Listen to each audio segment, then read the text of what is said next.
¿Cuánto tengo que tomar? Que tengo que tomar cada 12 horas. Pero ¿cuánto falta?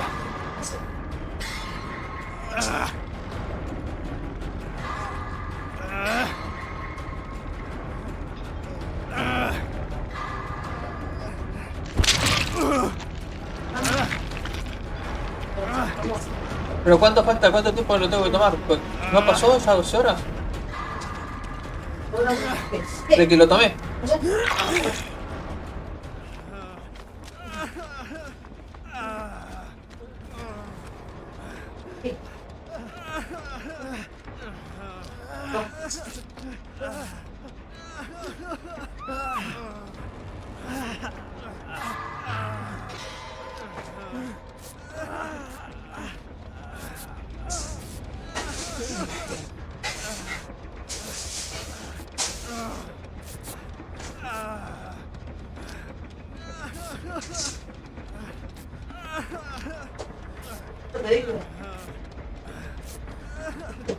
Pero te estoy diciendo cuándo lo tengo que tomar, más que no escuchás.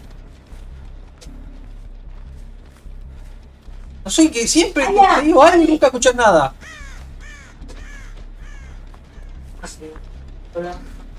No tiene nada que ver la máquina que lo que te estoy diciendo. No me escuchás y el problema soy yo, siempre. Soy yo siempre el problema. Sí. Te hinchas pelota, loco. No se te puede decir nada. ¿Entendés mal? Decís 40 veces y la culpa la tengo yo.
Initiating moisture.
¿Qué comiste ahora?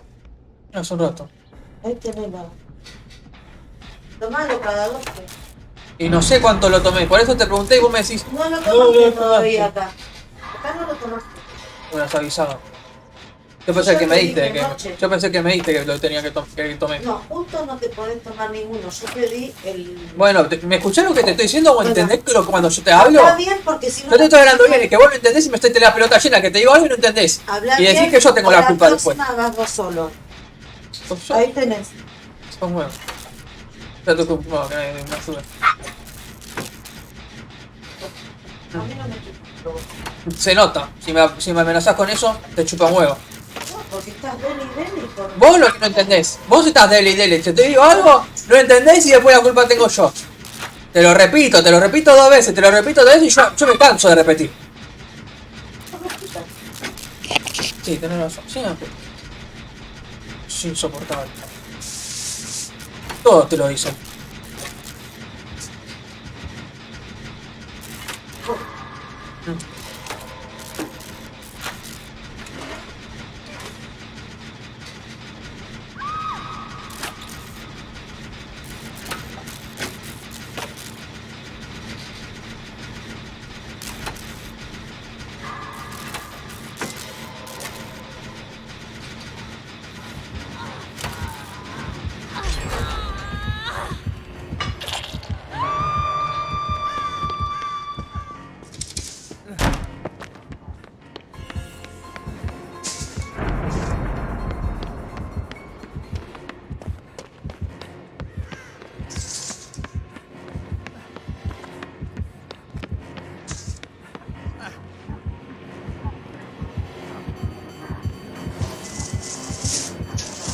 Tomás ese y en media hora te tomas el blanco.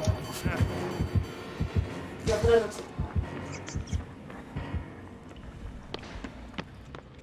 no. Los 2 blancos, ¿no?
Yo no lo-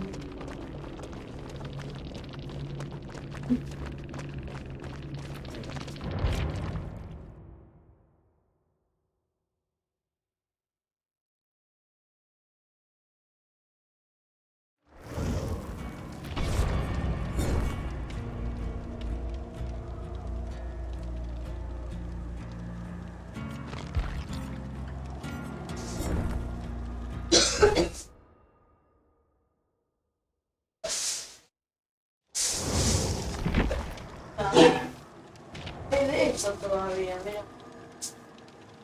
Hay que cortarlo y...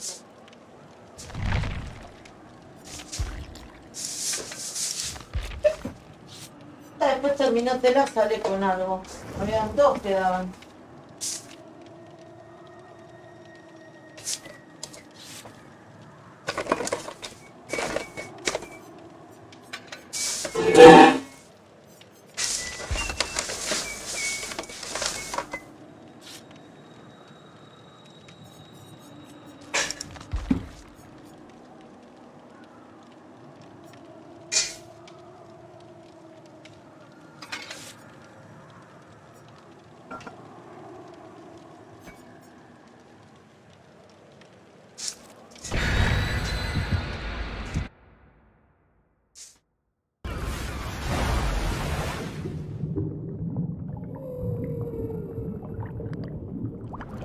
Yeah, it's everyone's favorite time of the year again. It's the Moisties, powered by Godslap, where we count down the top 5 best and worst games and movies that came out this year. It's an annual tradition that's more well loved than the Super Bowl. So we're going to start with the top 5 worst movies that came out this year because I think this year was extremely competitive for super stinkers, and I'm really excited to show you the top 5. I really can't overstate just how stressful it was narrowing this down to just the 5 worst movies when there were so many top tier piles of dog shit all competing for a slot on this list.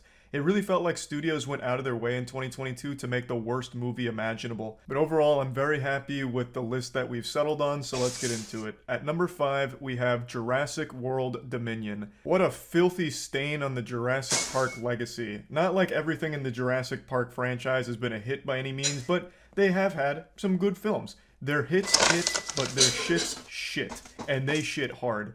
Good films. Their hits hit, but their shits shit. And they shit hard. None harder than Jurassic World Dominion, though. I think this is the lowest point for the entire franchise, and I quite honestly couldn't think of a worse plot to send this out on. It is horrible top to bottom. The only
Pero es que...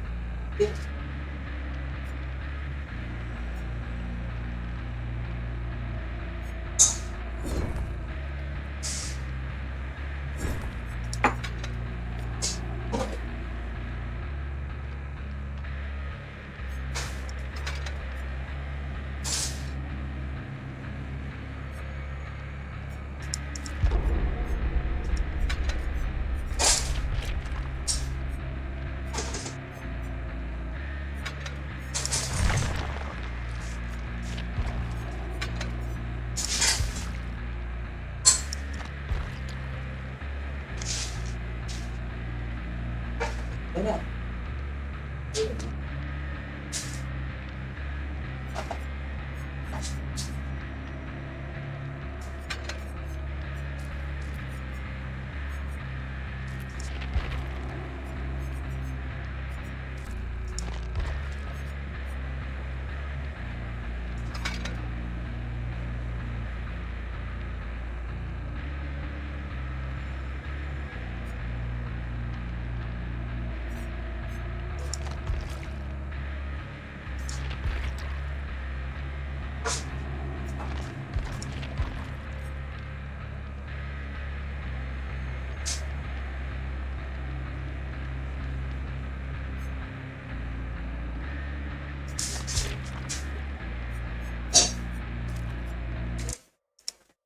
The only good thing about Jurassic World Dominion is its visuals and its action scenes, and not even all of its action scenes, just certain sequences I think they did a great job on, but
Aside from that, there's nothing to like here. But by far the most offensive part of Jurassic World Dominion is how boring it is.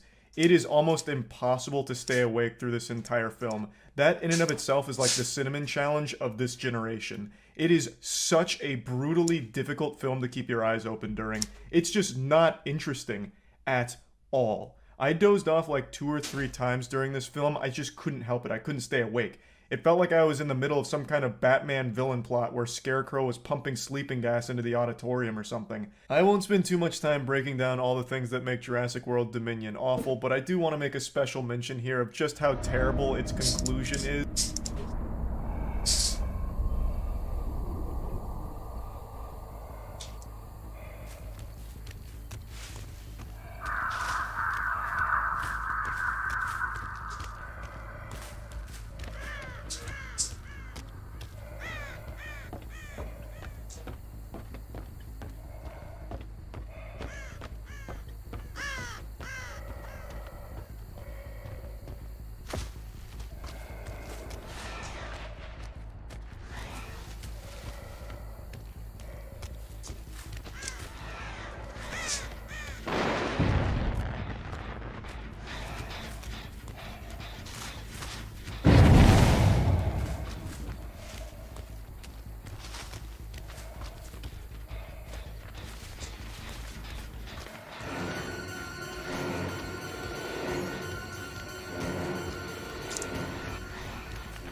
¿Te tomaste la blanca? ¿Cuál otro? Te dije en media hora tomate las 2 blancas. ¿Y dónde están? Es que bueno, escuchás nada, te dije que dejo la bolsita. Lo tenés al lado. Al lado, dale. ¿Dónde esa? Blanca.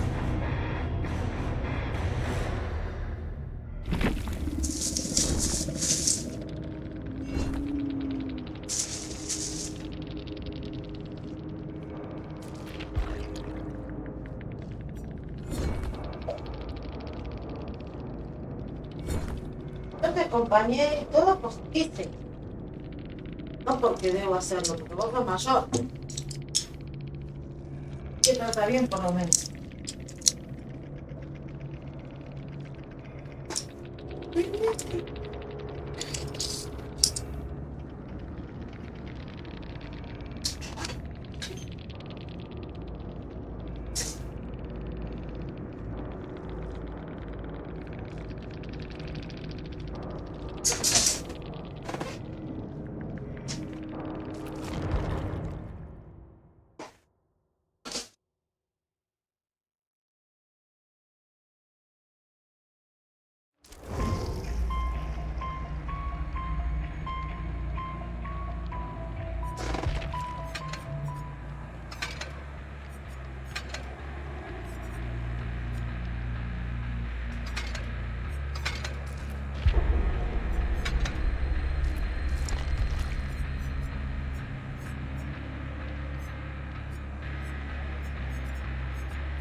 It's going to be a light spoiler, but the film sets up very early on that dinosaurs and humans can't really coexist. Like, we're not sharing the world right. Dinosaurs are fucking our shit up. They're not really getting integrated with us in a great way, so it's just not working out.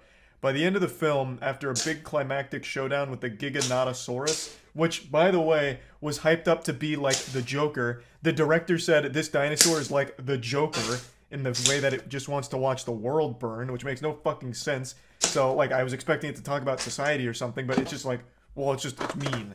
That's how it's like the Joker, I guess. But anyway, they have this big climactic showdown with that super dinosaur. And then after that fight is over with, now all of a sudden all the dinosaurs work really well with humans. They run with elephants, they're hanging out, like everything's great. But why? Nothing changed. There was a fight at Biosyn, and now for some reason the entire world and all of its dinosaurs work together beautifully now, even though nothing has changed on a global scale. It's so stupid. It's so fucking stupid.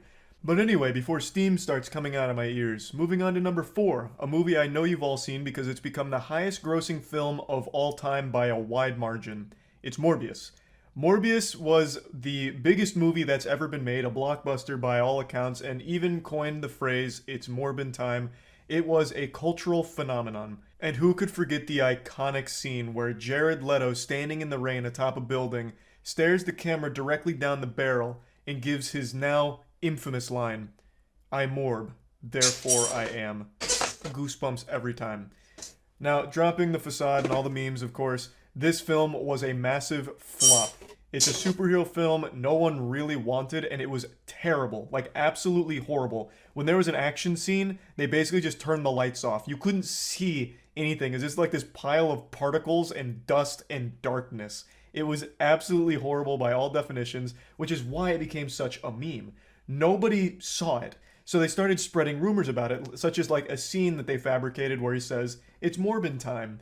And then the film eventually leaves theaters, but it still maintains its meme status. There's 24-hour streams of Morbius running on Twitch, and the studio actually gets gaslit into thinking that if they re-released it, it might actually generate a net revenue. Like, they might actually get money out of this because they didn't the first time, but it seems like a lot of people want it. So they re-released Morbius, and it flopped again, triumphantly. Nobody saw the re-release. It made like 90 grand or something, if that. Like, they sold like 50 fucking tickets.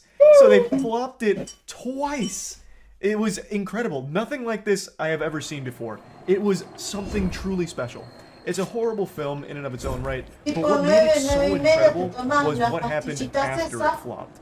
The memes around it and everything that surrounded this mythos of Morbius. It was so good. But yes, absolutely this film is horrible. It is just bad by all possible definitions that you could ever measure a film in. La de la caja la tenés que tomar una vez sola a la noche.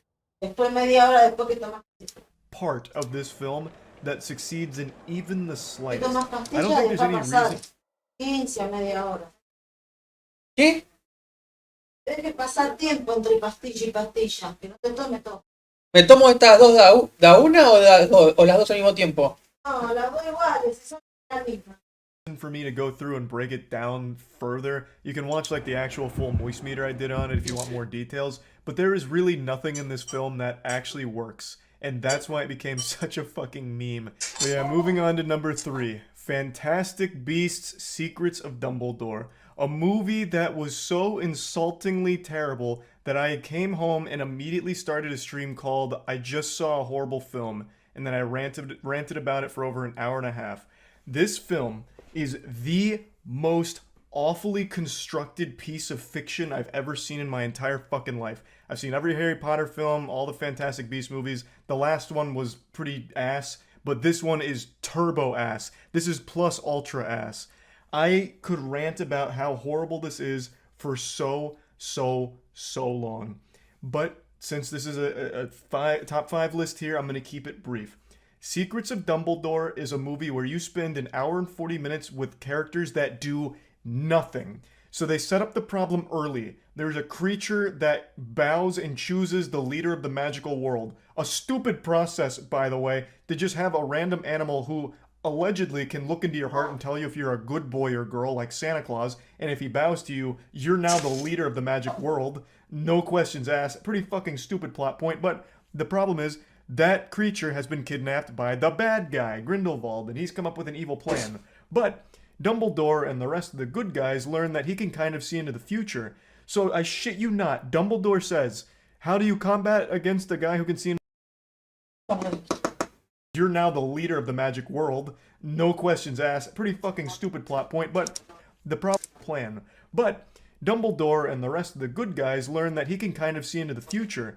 So I shit you not, Dumbledore says, "How do you combat against a guy who can see into the future?" And Dumbledore's plan is we don't have a plan. We have to go at this with no plan. And by golly, is he right? They had no plan and they do nothing. The characters do nothing.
Oh!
Journal of a Moving Picture, Blood and Feathers. A chicken suddenly appeared in the basement near all those strange devices. We chased it up and down the tower until finally Elaine caught it. Journal of a Moving Picture, never forgotten. Elaine Fairfield told me how she met Ama Kumura in the parks. They met in a group dedicated to finding missing loved ones, led by a brother who had lost his sister while investigating strange yet similar disappearances. The group eventually figured out a way to enter this cosmic hell with the brothers' research, but were somehow separated along the way. She says they were attacked by a creature she couldn't really describe, but it seemed to be everywhere and nowhere at the same time. I didn't really understand what she was going on about. Whatever it was, I'm glad they found me and pulled me out of the bear trap when they did. I'm also glad the brother entrusted Mr. Park with the research before they were separated. And I hope there's something in there that will help us return home. Otherwise, we'll probably end up doing to each other what Elaine did to that poor chicken. On that note, Yasmin Kassir didn't find the chicken incident very funny, nor did she think it would make a good scene in a movie picture. I'm not sure she represents the target audience I'm after. Dear Jake, I sit before my journal and don't know what to write. I would like to continue searching the fog for you, but Bridget feels we need to rest, and that there is much we can learn from the previous occupant of this tower. I suppose the only thing I can do now is float with the tide and hope we find something here that brings us closer to the ones we've lost. A few of us gathered around a small fire in the study and told stories about loved ones we've all heard 100 times but acted like it's the first time. I suppose that's because we know it helps to talk, laugh, and remember the good times. Amma told us about her little girl building motorcycle engines, upgrading scooters and racing them in her small village. This version was a little more embellished than the last.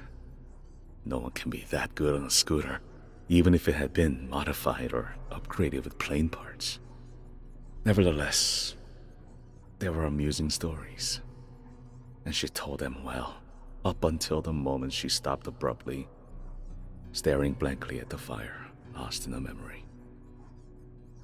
No one said anything for a long while. I stared at the leaping flames and thought of the time you first learned to ride a bicycle. You were 4 years old, and the first thing I taught you was how to fall. I told you to push yourself with your feet and fall safely to the left or right side. We practiced falling safely until the fear of falling was gone. Then I showed you how to pedal fast and use the speed to keep your balance. You succeeded on your first try because you were no longer scared of falling. You were so happy you jumped off your bike, hugged me, and told me I was the best dad in the world. If I were to die today and live in that moment forever, I would be a blessed man. I miss you with all my heart and hate what happened between us. I only hope for another chance to make things right. Chamber of Blood. Day of Night. Jaden. 1. 23-year-old Jaden pushed through the fog as he approached the entrance of an abandoned motel. He wiped the cold sweat from his brow, opened the creaking door, and entered the dark lobby. At once his heart sank as he stared upon a grim scene of death. Strewn across the floor were human corpses and the decaying remains of squid-like creatures, unlike anything he had ever seen before. He took a moment to compose himself.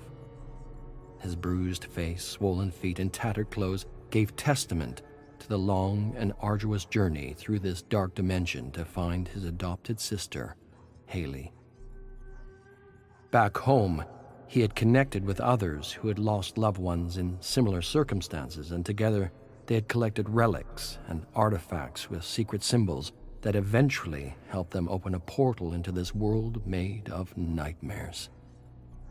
But no sooner had they entered the nightmare than they had been separated while being attacked by a shadow creature with an insatiable appetite for darkness. Now Jaden was alone. Without the research or the Codex, as some of them had grown accustomed to calling it, he wasn't sure how he would escape when he found his sister. But he tried not to think about his predicament as he entered the lobby, feeling like something or someone was watching him. Some distance away, he had found the ruins of a tower with skeletons strewn across a mini-putt, with an old French song playing on a scratchy gramophone. Now, he was in an abandoned motel, reeking dead creatures around him. He didn't know what else to expect, but he was sure of one thing. More deadly creatures and mysterious ruins would be in the fog. Much more. Everything he had discovered about this world suggested it was a garden of infinite darkness beyond time and space. Death, he had read, was not an escape. Cautiously, Jaden walked down a deathly silent corridor with shaking hands towards a door. Above the door, an exit sign blinked in and out of existence. The only sign of life was a rat the size of a dog chewing on the putrid flesh of one of the bloated squid creatures. As he passed a pile of bodies, he felt something behind him. He turned to see a sudden flash. An instant later, he was staring down the edge of a gleaming katana.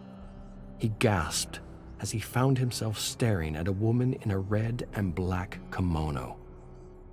She reminded him of a protagonist in a story Haley had been collecting by an anonymous 18th century Japanese author. "Saku, wait!" Jaden's heart gave a great leap as he instantly recognized Surin's voice. He turned to see several other familiar faces amongst a small group of survivors. Beyond the faces, he recognized Olivia, Sean, and Elias. He thought he saw Haley's estranged uncle, Mahan, in blood-stained fatigues, carrying a semi-automatic rifle. Surin urgently turned to face a woman beside him, Ariella. He said, "Tell Saku we know him. His name is Jaden. He came with us through the portal. We got separated. This place, it has his sister." Ariella nodded, then gently placed her hand on Saku's wrist, translating Surin's words into Japanese. Within moments, Saku nodded her understanding and lowered her katana. Jaden breathed again as Surin tossed him a rifle and a rusty machete, then introduced him to the new members of the group and told everyone to prepare for another assault from the fog. An instant later, they dispersed to barricade and fortify the motel. Journal of a Moving Picture. Entry 89. Started writing early in the morning. 2 pages completed. Focused on the chicken episode, which entertains in a number of ways. Discussion with Yasmin is planned for tonight and will likely miss Elaine's reading of a story chosen from the Chamber of Blood. Something wicked this Halloween. Elaine claims the story is set in a world not unlike this one.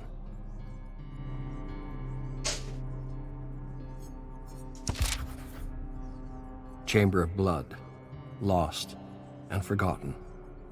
A reverberating explosion somewhere in the distance roused the 5 prisoners in their small, muddy, vermin-infested dungeon.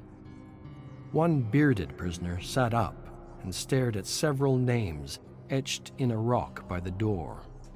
It read, Amar Singh, 1914, Adama Komba, 1915, Omar Halimi, 1916, Amrik, 1917, Roop, 1917.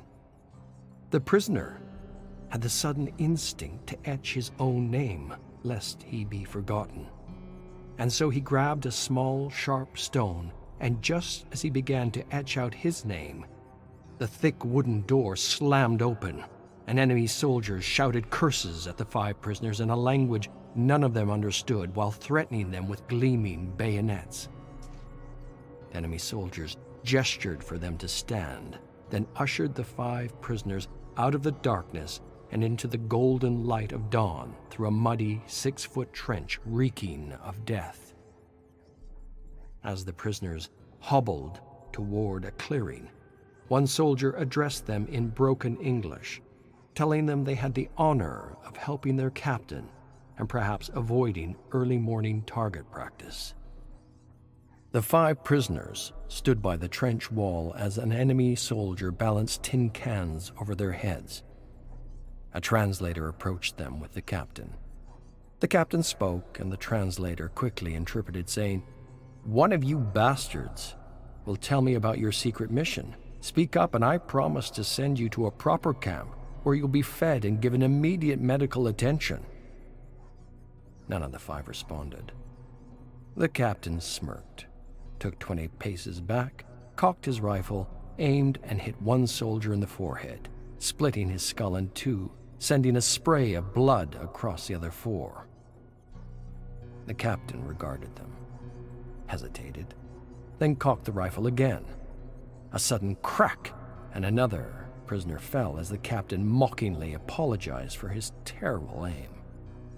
With a laugh, the captain aimed the rifle, squeezed the trigger, and hit the tin can off the next prisoner. The can fell against the sandbags lining the trench. The captain prepared his rifle and shifted his aim to the next prisoner. The prisoner stared at the rifle, closed his eyes, and repeated a phrase in an unknown language that resembled Latin. And just as the captain made to pull the trigger, a sudden, piercing whistle suddenly caught everyone's attention. By the time the captain looked up, it was already too late, and he was reduced to fleshy fragments and bone shrapnel by an 18-pounder. The bearded prisoner crawled on the ground toward a trembling hand sticking out of a pile of debris. He frantically dug through the dirt and rubble as muffled screams and explosions filled his ears. Breathing hard, he managed to dig out one face and then another. Then he rose on shaking legs, grabbed one prisoner by the uniform, and pulled him to his feet. Together they yanked the other prisoner from the mountain of rubble and took a moment to gather themselves. Limping and coughing, they grabbed rifles from the ground, rushed towards a ladder, and climbed over the trench and into the barren wasteland. Leaping over decomposing horses, the fleeing prisoners fell into a massive crater as bullets thumped in the mud all around them. As they desperately scrambled out, jumping over bodies and rats and pushing through clouds of flies, they suddenly and unexpectedly entered a maze of barbed wire attached to the scorched remains of trees. Pushing their way out of the maze, they once again entered a clearing and sprinted away without looking back until they heard the rumble of an engine in the sky. They turned to see the plane. One prisoner froze, grabbed his rifle, and aimed as the plane approached them. Holding his breath, he pulled the trigger. Large crows took flight from corpses. The bullets screamed through the air and missed. He cocked the rifle again, calmed his nerves, and waiting for the right moment, squeezed the trigger. This time the bullet howled through the sky and hammered straight through the pilot's hardened face. A moment later, the plane rose, then span wildly out of control. The prisoners watched in disbelief as the plane crashed into their pursuers, crushing and cutting and burning them up in a swirling ball of fire. As they took in the grisly scene, the world seemed to tremble violently, and the ground beneath their feet instantly disappeared. The 3 prisoners fell, arms flailing, into a massive sinkhole as dust, soot, and barbed wire covered them. When the dust settled, the 3 prisoners surveyed their surroundings to discover they were in an ancient temple immersed in a strange black fog. Arcane symbols were etched into the surrounding walls. Their secret mission was a success. They had discovered the lost temple.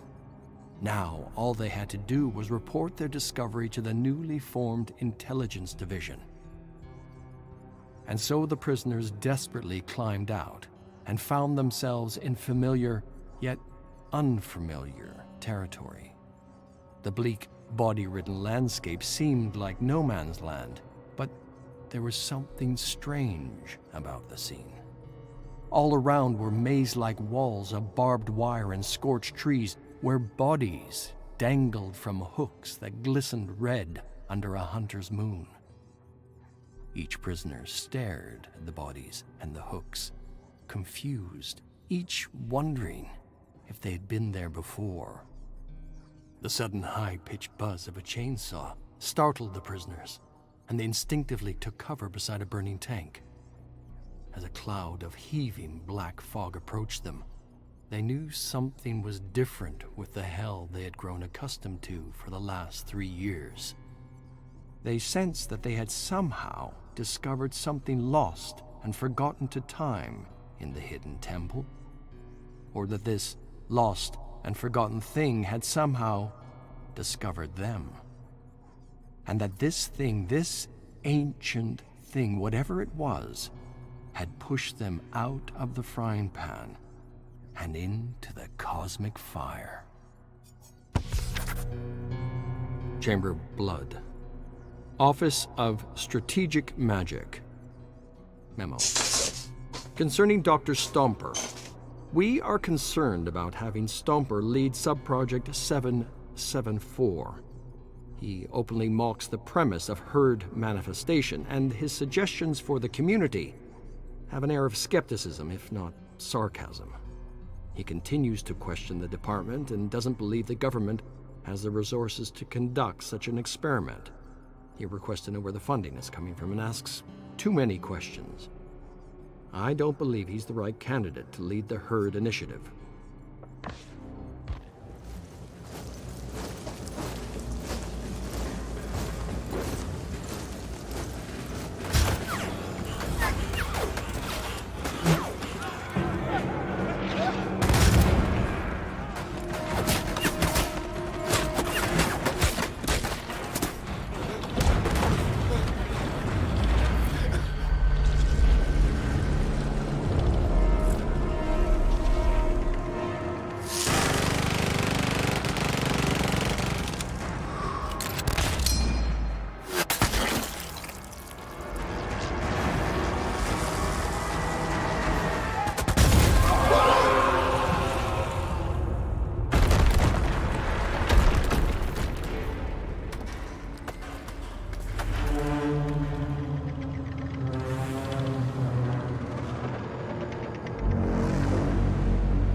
I can handle myself.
Everything that they do, all the tiny little side quests they embark on, contribute nothing to the overall plot of stopping Grindelwald from becoming the leader, since he has now kidnapped that magical creature. It is so infuriatingly awful. It's one of the very few times I genuinely considered getting up and leaving the theater. I couldn't believe how much my time was being wasted blatantly right in front of me. And the ending of the film is so stupid. I won't spoil it. I will spoil it. I've changed my mind. Spoiler warning. The fucking I won't spoil it. I've changed my mind again. I'm not going to get into it because I already know that's going to lead to like a 15-minute rant. It is awful. Truly, truly terrible. Also, the secret of Dumbledore is a person who only has 4 scenes.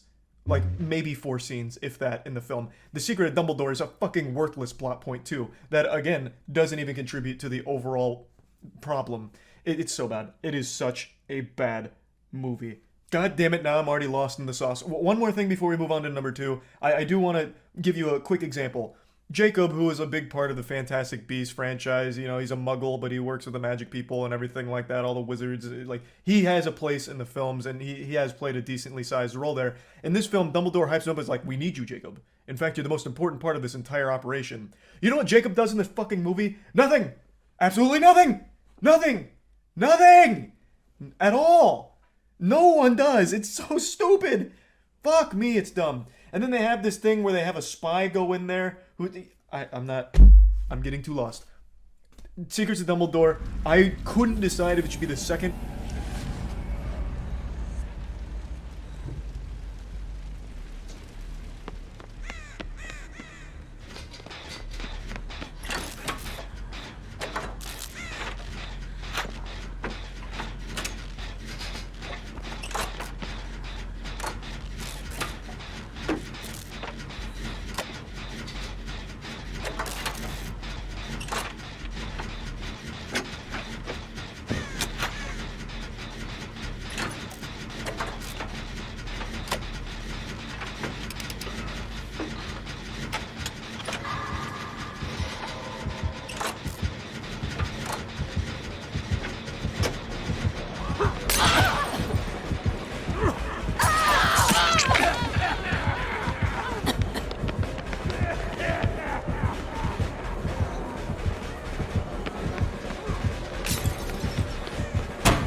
Esto.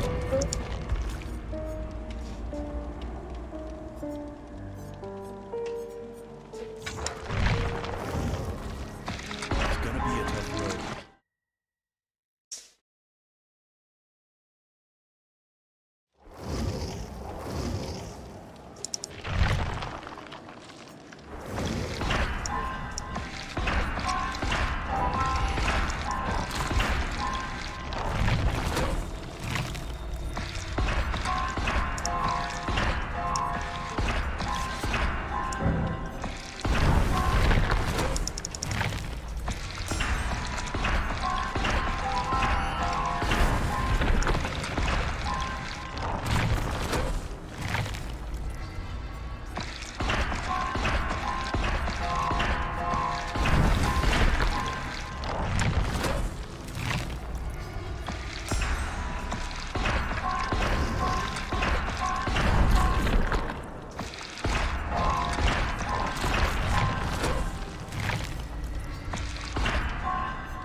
Worst film of the year or the third, but ultimately I decided on the third because the second one I think is like a objectively worse film.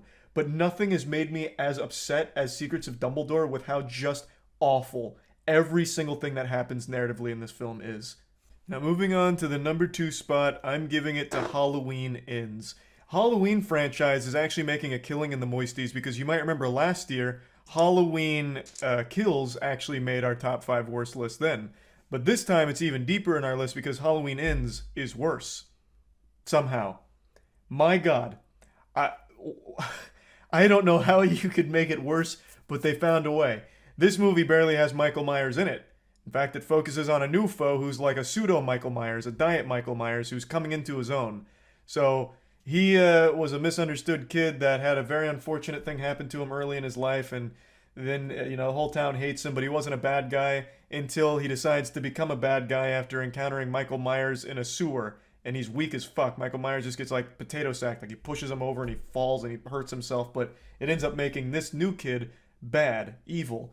So then he's, like, trying to get laid by one of the characters from the previous films. I'm trying hard not to spoil things, I really am, but it's just not good. And the first hour or so doesn't even have any kind of, like, action or gore to it, except for the opening scene. The opening scene goes so hard and it's extremely goofy in all the right ways. So the guy was a babysitter. I don't think this is a spoiler since it's the first scene, and I actually think it's in one of the trailers. The guy was a babysitter, and the kid played a prank on him where he locked him in a door upstairs on the 3rd floor. And the kid starts freaking out, like, hey, let me out. This is really scary. What if Michael Myers is in here? And the kid, the babysitter...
kicks down the door, and the door flies off the hinges, hitting the kid, sending him flying like a goddamn cannonball shot out of a cannon off of the 3rd floor and hitting the ground, where he just explodes on impact in front of his mom and dad.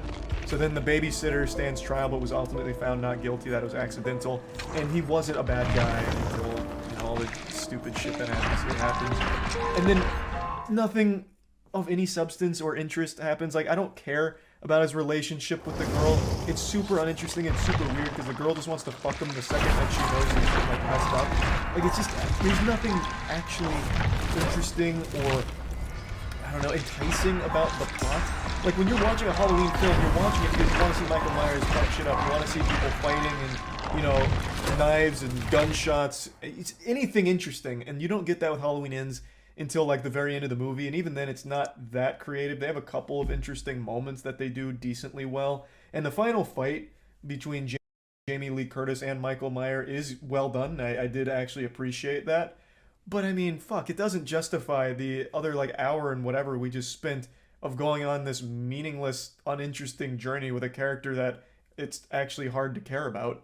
So just a really like wet fart conclusion to the new Halloween trilogy that I really think they dropped the ball on. Now, as a special little treat here, we're going to do some dishonorable mentions. I actually wanted second place on this list to be a 3-way tie because they're all 3 absolutely terrible horror movies, but Jackson said it'd be better just to choose the worst one and then do the other 2 as dishonorable mentions, so we're playing by his rules. The first dishonorable mention that I'd like to put here is the new Chainsaw Massacre movie, the new Texas Chainsaw Massacre film.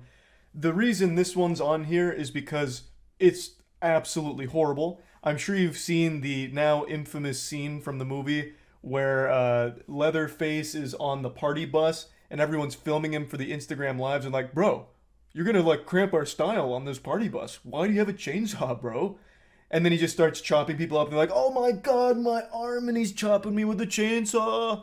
It's a terrible, horrible scene that's indicative of the quality for the entire film.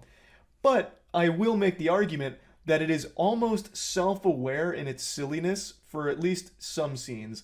There are some extremely over-the-top, goofy gore moments where, like, Leatherface will push someone and they fall and, like, all of a sudden 5 limbs shoot off of their body, like, out of nowhere. Like a Mr. Potato Head, when all they did was like fall down.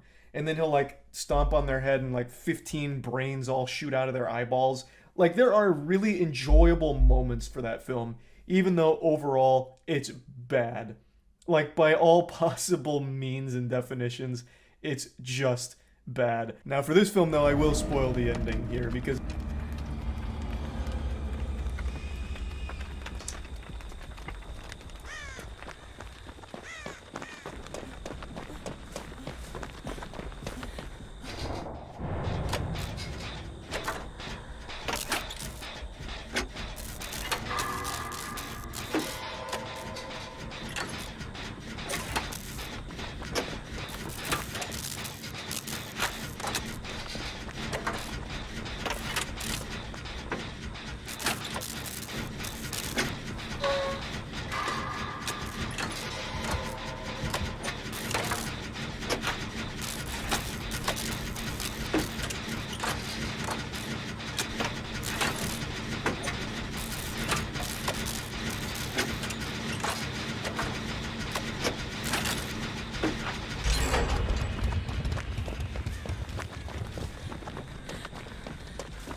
Hey, stay sharp. It is baffling. So, they think they've defeated Leatherface. They think they've finally killed him because every horror movie has that trope, that little bait and switch. So in the end, the main girl and her sister are in a self-driving vehicle, and they're talking like, man, what a relief, he's finally dead, we can go home. And as the self-driving vehicle's about to take off, Leatherface comes out of nowhere and grabs the main girl's sister, and then he takes her by the hair, and he cuts her head off with the chainsaw as the main girl looks on out of the sunroof from the self-driving car and screams, "No!" as the car drives itself home. And then Leatherface is, pumping the chainsaw up and the credits roll. It's so silly. Now, safely securing another dishonorable mention is The Grim Cuddy. This is a horror movie I was very excited to see. It's a Hulu original, and it looked absolutely atrocious just from the trailer. So I was excited. I thought it was going to be fun bad, but I did not get a fun bad experience in the slightest. It's actually just kind of insufferably bad. It really preaches about, like, cell phones being evil, like, we don't like cell phones, boo, cell phones, not good.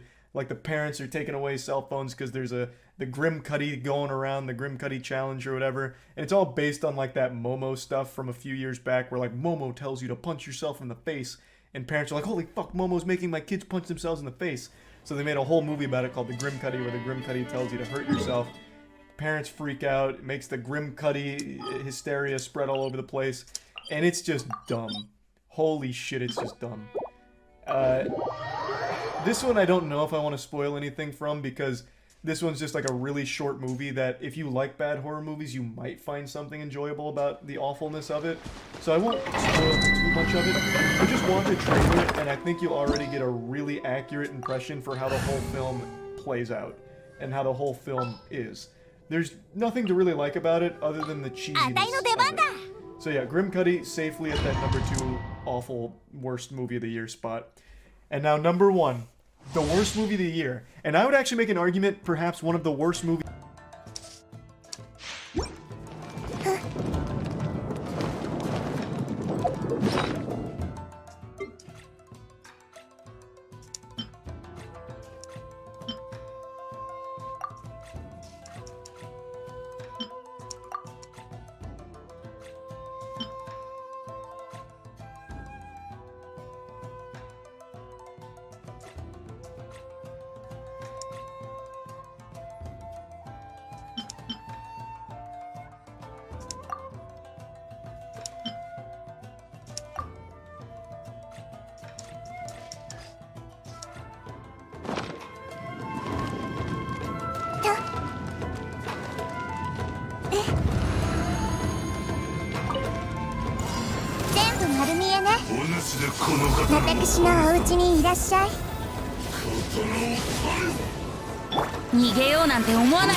これこそが知恵の伝道。逃げようなんて思わないでよね。安全距離火花を散らせ。超拡散形態あたいの最強の音を聞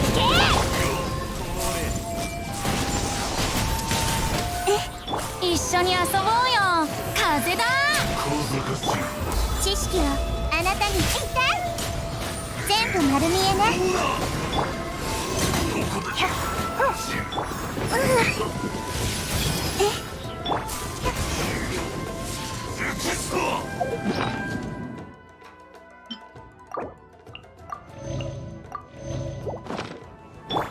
もっと熱くなれ。6308式ここだよ。はびこりなさい。一緒に遊ぼうよ。覚えたわよ。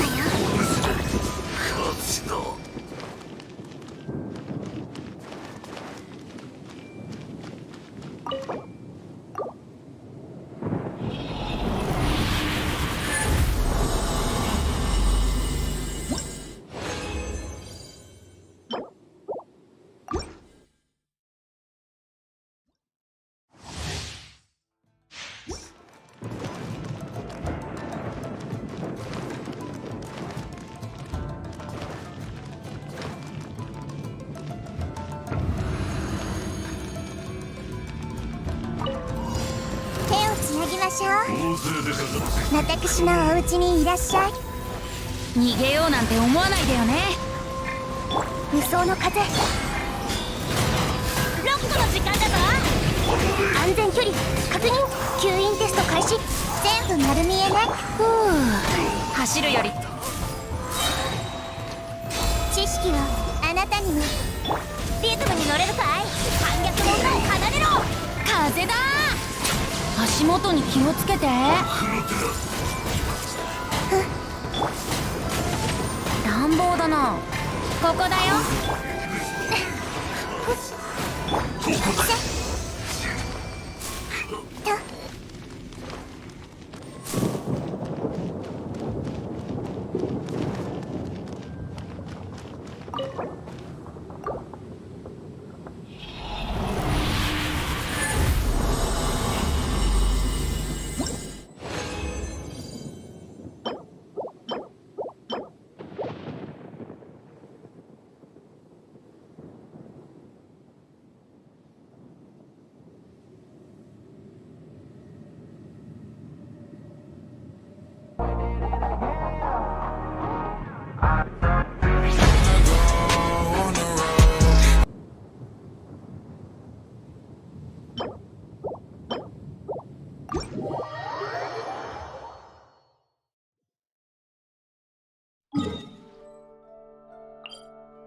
got what they waiting for.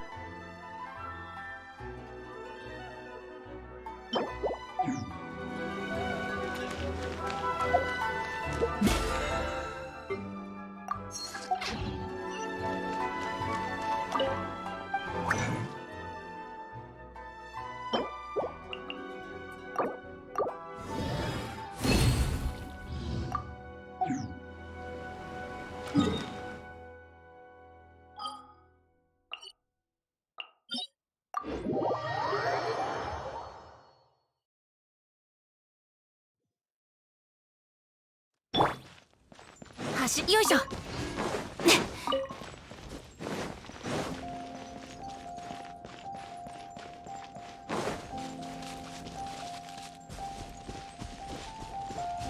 おっ。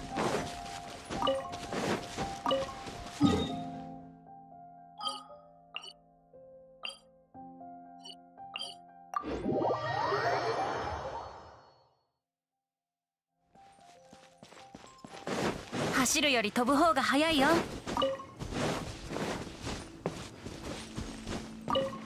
ふわっ。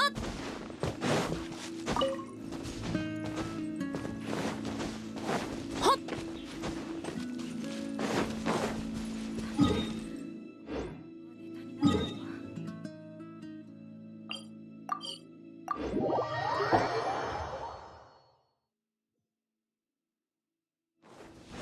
ふわっ。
星拾いの崖の景色は有名よ。依頼を出そうかしら。令和と一の貿易港があるんだ。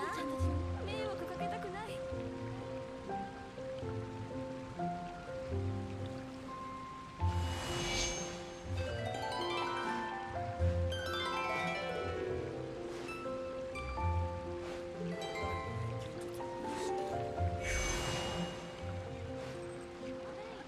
どうせ君もモンドの酒の目当てで。あと大根スープも。私の願いを聞いてください。いらっしゃいませ。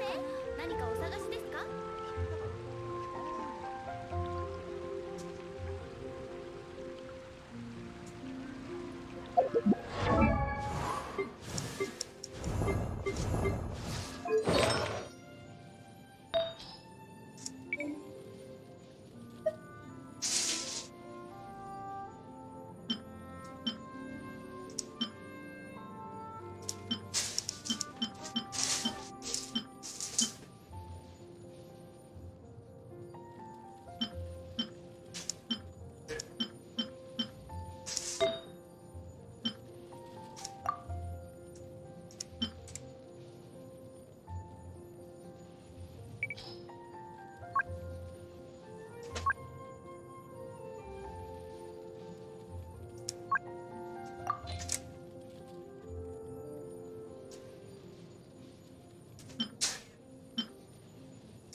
？¿Dónde me pusiste esto?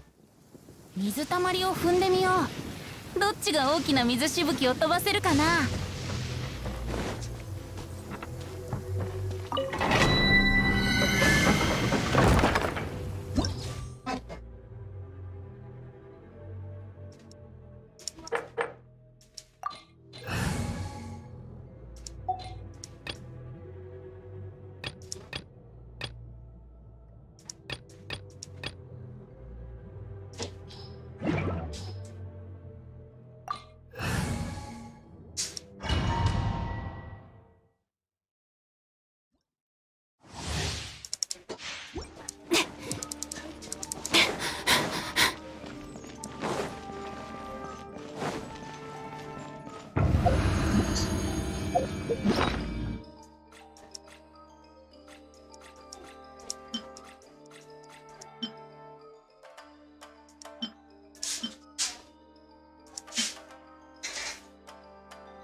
もっと熱くなれ。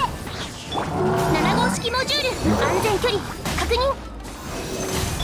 逃げようなんて思わないでよね。あたいの最強の音を聞け。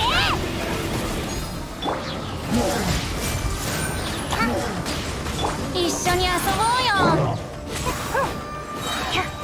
6308式ユニット。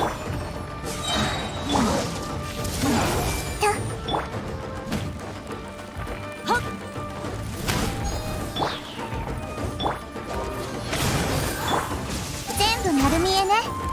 やっせやよっはびこりなさい。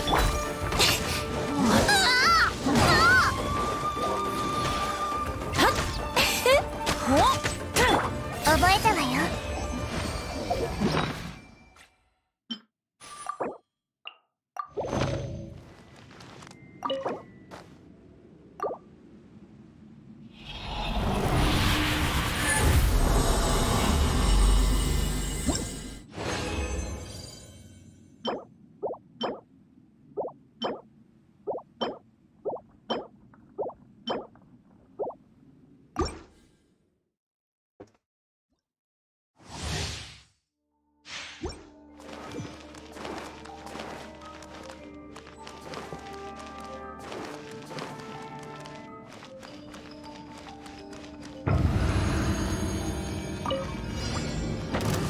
つなぎましょう。私のお家にいらっしゃい。風だ。一緒に遊ぼうよ。無双の風しみれ火花を散らせ。反逆の歌を奏でろ。全部丸見えね。ふうリズムに乗れるかい。逃げようなんて思わないでよね。足元に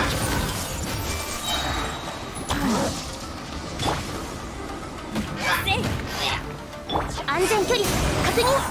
ふうロックの時間だぞ。超拡散形態。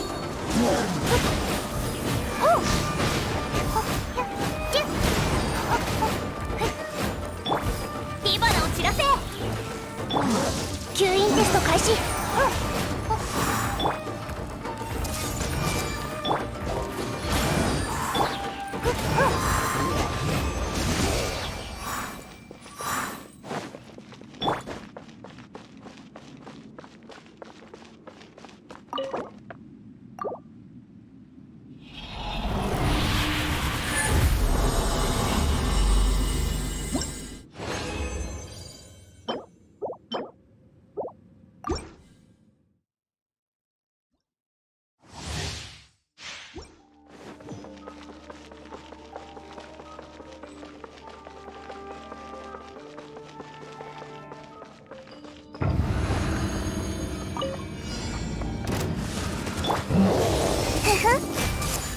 リズムに乗れるかい。風だ。これこそが知恵の伝道。全部丸見えね。あたいの最強の音を聞け。火花を散らせ。理想の風しシミュレート安全距離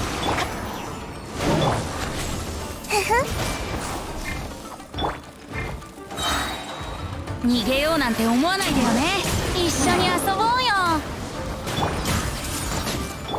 リズムに乗れるかい。6308式ユニット。ふう。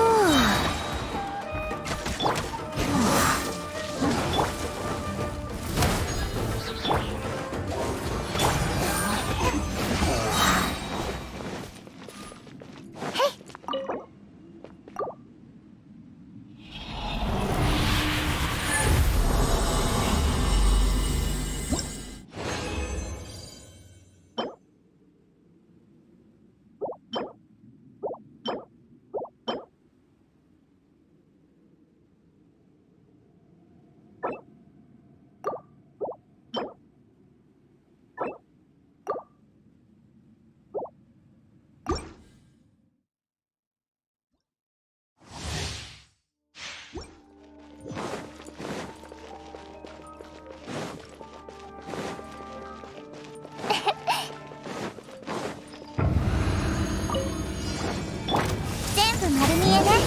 反逆の音を奏でろ。もっと熱くなれ。風だ。超拡散形態吸引テスト開始。一緒に遊ぼうよ。へいはっよっ私のお家にいらっしゃい。手をつなぎましょう。ふう。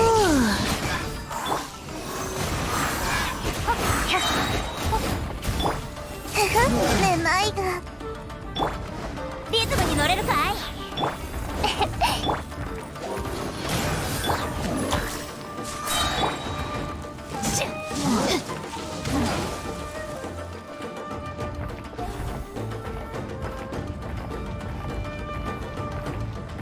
火花を散らせ。全部丸見えね。ここだよ。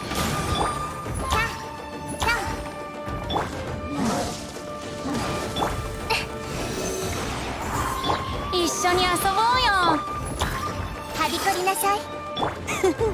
リズムに乗れるかい。はっほっ痛くしちゃうかもと。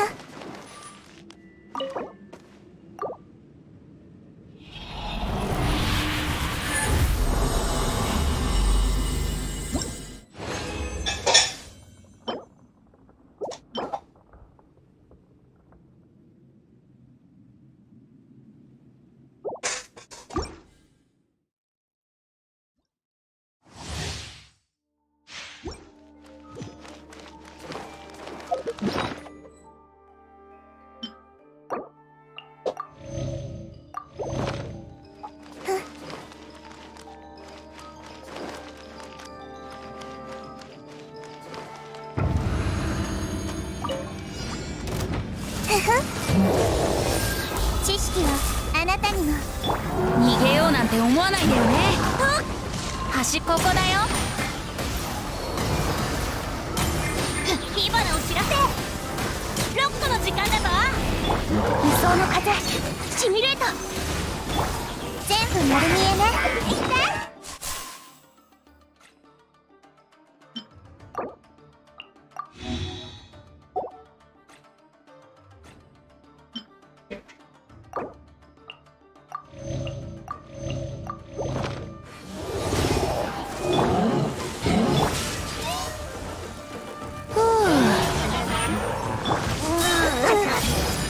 これこそが知恵の伝道。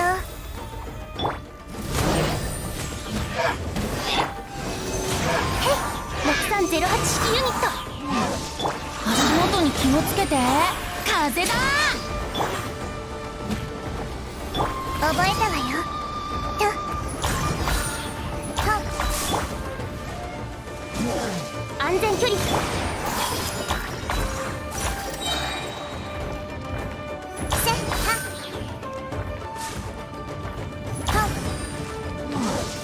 つなぎましょう。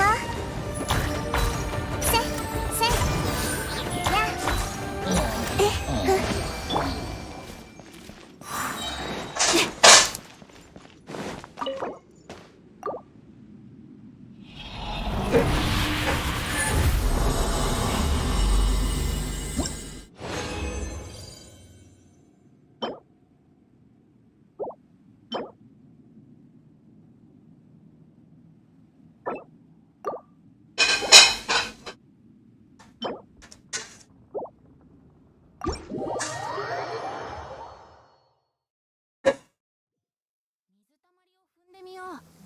どっちが大きな水しぶきを飛ばせるかな。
¿Querés agua?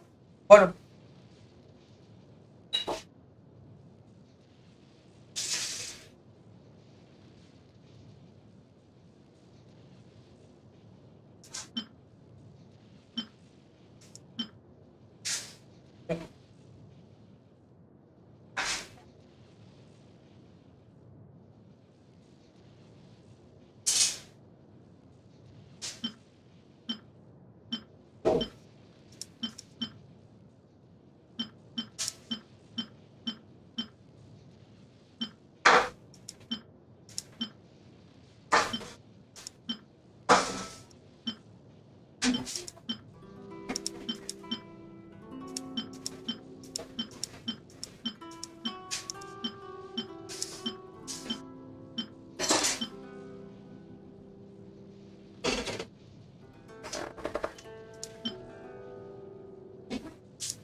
Movies ever made, but in all the right ways.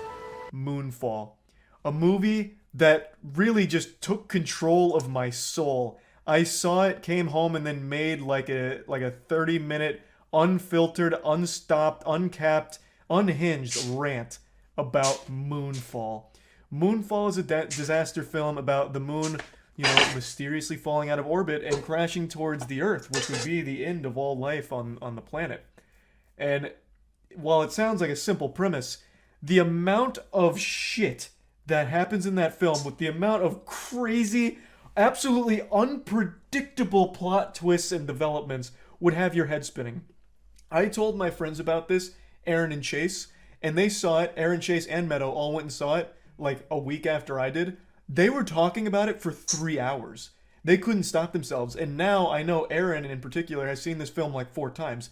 Every time you watch this film, you find something different to appreciate. It is an absolute masterpiece of trash. I can't even put into words just how impressive it is in getting everything wrong, but in the most entertaining way. There's no level of self-awareness to this film. None of this was planned with how bad it is. In fact, it had the audacity to try and set up an extended universe for Moonfall. And I pray every couple of days that we get a Moonfall sequel, because that's what we deserve. We need it.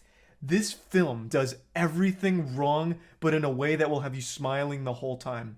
And it's a big chunk of meat, too. This is an over 2-hour film, but it feels like it's 20 minutes. Because it's constantly having your neurons fire to process the craziness that you're witnessing.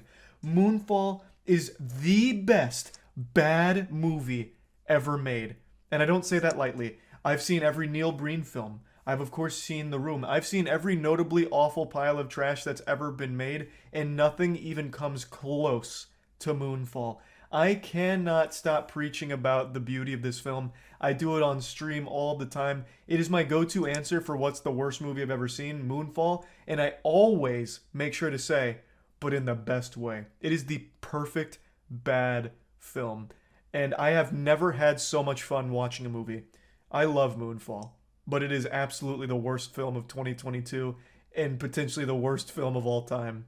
So yeah, that concludes the top 5 worst movies of 2022. Please make sure to check out God Slap. It's our comment